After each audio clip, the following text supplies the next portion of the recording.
salaamaaleykum mbokki internet yi dal leen a jàmm suñu site bi ñu leen di ñaan ngeen abonné te bës ko la sa notification bi ñu daal di wax àddu jëm ci mbirum Aïda Mbodj ginnaaw ba ñu ko accusé de financement clanique à la DER kii di Aïda Mbodj nag daal dinay tontu à ses détracteurs ginnaaw ba mu exprimé ci kanamu responsable de la DER/FJ ak it seeni partenaires daal dinay annoncé ay mesures destinées à renforcer la transparence dans l'attribution des financements muy wax ne rek ñoom daal dinañuy jël ay engagements de l'opposition d'introduire des réformes ngir daal di garantir ab meilleure gouvernance des institutions. Il était inconcevable de continuer à financer sans traçabilité tey daal dinañuy mettre en œuvre pour que cela soit limpide pour les Sénégalais ak lu ci mel ni à travers l'innovation qu'apporte la digitalisation loolee nag mooy kàddu ki nga xamante ne nii moo di Aïda Mbodj moom Aïda Mbodj également daal dinay tenir à balayer les accusations de favoritisme et de gestion clanique muy wax ne rek du nangu benn yoon ñuy remettre en question liggéey bi nga xamante ne ni daal dina koy def ngir servir le Sénégal muy wax ne itam amul benn favoritisme ci biir structure à titre d'exemple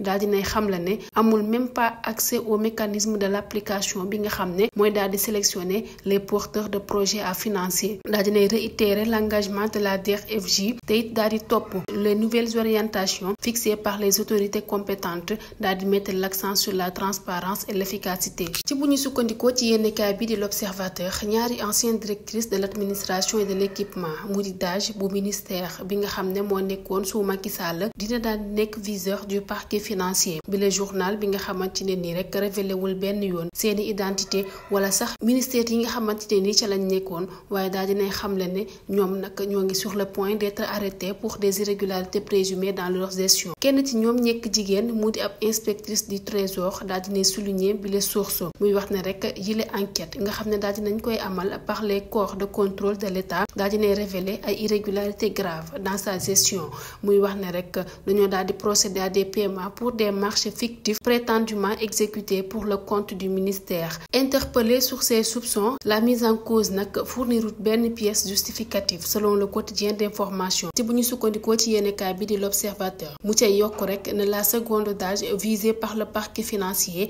daal dinañ koy épinglé par un rapport d'audit di pointer ab gestion douteuse de dernier public bi les arrestation nag mu nar a nekk lu imminente ci bu ñu sukkandikoo ba tey ci bi la yéenekaay ba tey ñu daal di wax àddu jëm ci mbirum transport fii ci Ndakaaru 268 milliards de francs CFA ligne de bus ak ay aménagement fasciné nañ koo amal projet de restructuration du réseau de transport en commun à Dakar toll ci ab montant bu 268 milliards de francs CFA daal di nañ koy annoncé ci comité régional de développement mu di CRD bu 14 janvier 2025 représentation bi nag daal di nañ koy def par Digou Yàlla Mathilde Sadio di adjointe au gouverneur de Dakar en collaboration avec le CETUD et AGEROUTE bi le projet ambitieux daal dinay am la création de 14 nouvelles lignes de bus modification du tracé de 11 lignes existantes waaye itam intégration de 400 autobus ngir rek daal di transporter 465 000 voyageurs par jour sur 30 kilomètres de voirie de plus 9 carrefours dinañ ko daal di aménager ngir rek fluidifier li nga xam ne moo di circulation bi le initiative nag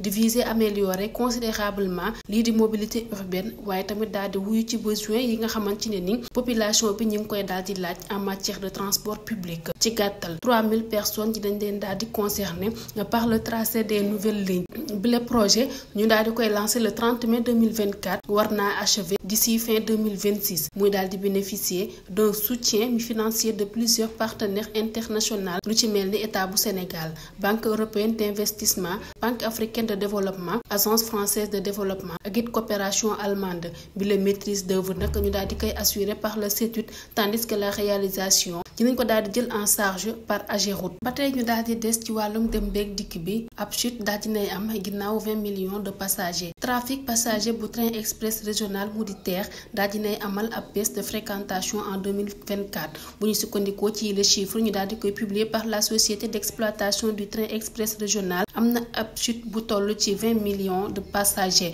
bi la perte nag ñu daal di koy justifier par des problèmes techniques ak ay interruptions du service daal dinay mettre en lumière yi les défis auxquels bi le projet ambitieux da ko daal di confronter ak it but ba nga xamante ne nii moo di désengorger les routes de la capitale sénégalaise. En 2024 TER nag daal dinay transporter lu ëpp ci 21 millions de passagers loolee nag mu di ab annonce boo xam ne dañ ko daal di amal jaarale ko ci ab communiqué foofee ca Facebook. ca noonu yi bi le chiffre daal di représenter ab nette diminution par rapport à 2023 nga xamante ne nii réseau ferroviaire bi dafa daal di enregistré woon ab total bu toll 41 millions de passagers bu ñu sukkandikoo ci Abdou Ndéné Sall di directeur général bi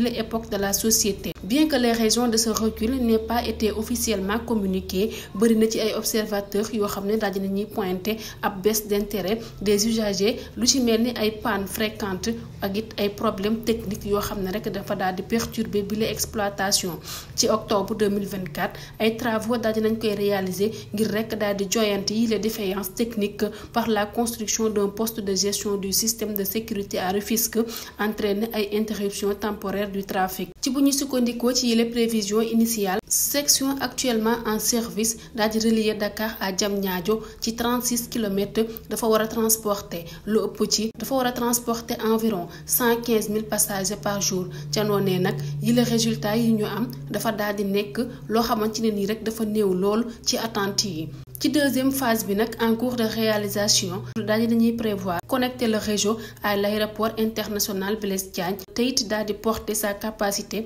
à 3000 passagers par jour mu di ab baisse de fréquentation du train express régional de Dakar en 2024 ñu daal di koy nemmeeku te it dina daal di mën a attribuer à plusieurs facteurs combiner ay problèmes techniques organisationnels ak it sax nag ay changements ci yenn ci ay habitudes des usagers d'abord. bu ñu sukkandikoo ci journal bi nga xamante ne nii moo joxe bi la information yi la problème technique récurrent avec les pannes de plus en plus fréquentes daal di occasionner ay interruptions répétées du service comme celle signalée en octobre 2024 pour des travaux à Rufisque daal di nañuy décourager lu ëpp ci ay usagers daal di affecté bu baax li nga xam ne moo di perception de la fiabilité bu ca loolee nag la ca daal di tegu moo di coût élevé pour certains usagers bi nga xamante ne ni mën na constituer ab raison ci bile baisse de fréquentation. Bien que le TER vise à être une alternative accessible tarif bi mën na nekk loo xamante ne nii rek dañoo jàpp ne dafa daal di cher pour une partie de la population ak lu ci mel ni période de grande difficulté économique. am na itam li nga xam ne moo di concurrence des autres moyens de transport informel lu ci mel ni VTC. taxi bus yi njaga njaay yi nga xamante ne nii dafay daal di offrir yenn sax ay trajets plus flexibles et moins chers loolee nag mën na détourner certains usagers du TER surtout ci jamono ji nga xamante ne nii perturbation dafa daal di am. attente élevée vis-à-vis du TER en tant que projet phare mën na amplifier yi les critiques face au dysfonctionnement. ca noonee nag l'absence de connexion fluide entre le TER et les autres moyens de transport mën na compliquer son utilisation pour les déplacements quotidiens.